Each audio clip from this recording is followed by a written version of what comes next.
Вот закрыто, вот открыто. Нету. Село Эфендикое Харысуфбазарского района обезвожено. Проблемы с водой здесь начались еще летом, когда ее запасы в сетях были истощены.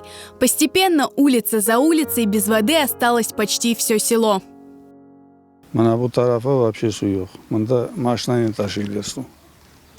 Koyun aşağı başına bazı vakit oluyor, saatini verirler, а şimdi o da yok. В последнее время вообще не было воды. 2,5 недели не было воды. Вот с того момента, как я написала вот на портал, получается, 2 недели прошло. В среду воду дали. То у нас вот в бочку набралось, мы везде понабирали. Это уже недели, опять воды нету. Я вот уже живу 50 лет вот, скоро. И это. Такого не было. У меня тоже вон колодцы стоят, никогда не было такого, что 1,5 недели не было воды, а сейчас появилось. Это после дождей появилось. Уже где-то так по колено, а то вообще полностью пустой колодец. Эскендеру Белялову и его соседям не повезло больше других. На их улице воды нет уже несколько месяцев. Вот у нас сегодня настоящий праздник. Хоть закапало у меня это за последние 1,5-2 месяца. Сейчас минут 2-3 покапает, наверное, и все. Для кошки хватит. У нас сначала 1 декада августа, это число 8-го. И вот с тех пор раза 2-3 была вода и все.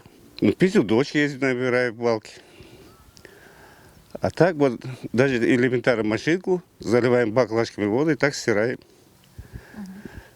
Это, конечно, очень удобно.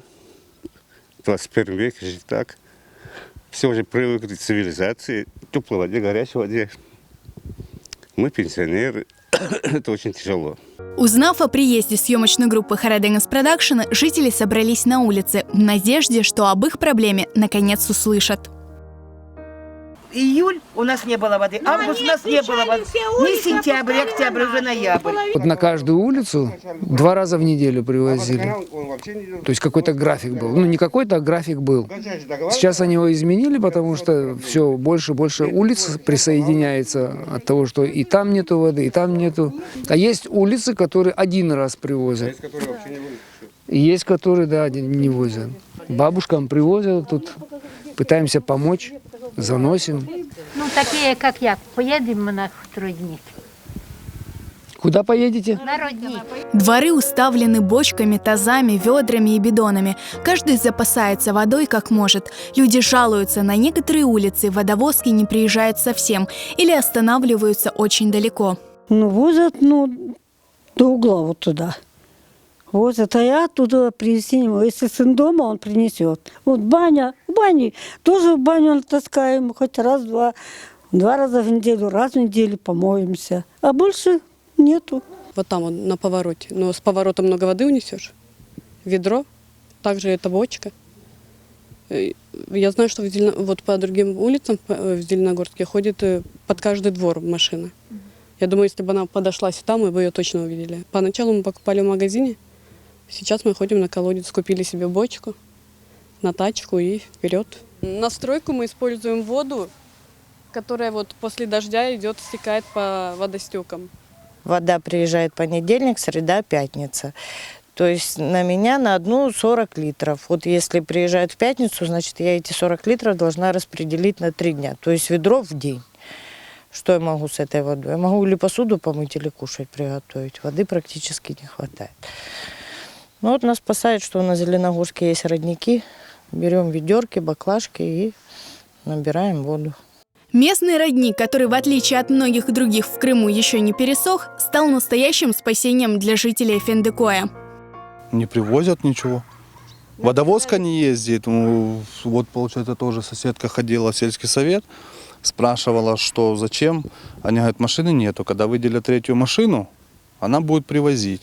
И то, говорит, может быть, они оборудуют как-то и будут качать воду на машину с родника и развозить нам. Власти нам ничего не говорят, ничего не обещают. Говорят, что дальше будет только хуже. В сельсовете говорят, еще летом в системе водозабора уменьшился объем воды. Сначала ее не стало на 4 улицах. Сейчас без воды уже 15 из 23 улиц села. У нас с августа месяца в Кавказе очень низкий дебит воды. И с августа месяца, смотря зависимо от какой улицы, у некоторых в августе уже перестала вода в кране быть. Мы возим каждый день, но за счет того, что 15 улиц, в день мы успеваем раздать где-то 6-7 улиц. Допустим, вчера мы 8 улиц раздали. В следующий раз мы раздаем следующий 7, 8, 6 улицам, смотря сколько воды приходит и какой разбор воды. Когда в краны сельчан придет вода, в сельсовете сказать не могут. На сегодня только подвоз. То есть мы просим, чтобы нас включили в план мероприятий по дополнительному источнику водоснабжения. Есть заключение Крымгеологии, что бурить скважины у нас нецелесообразно на нашей территории, так как не будет запаса воды, необходимого для потребления населения. И поэтому целесообразно запитать наш населенный пункт от истока, который находится в селе Карасевка и который запитывает город Белогорск. Но на сегодня эта дорожная карта еще не работает. Без воды в Крыму остались еще несколько сел. Во многих городах полуострова вода подается по графику.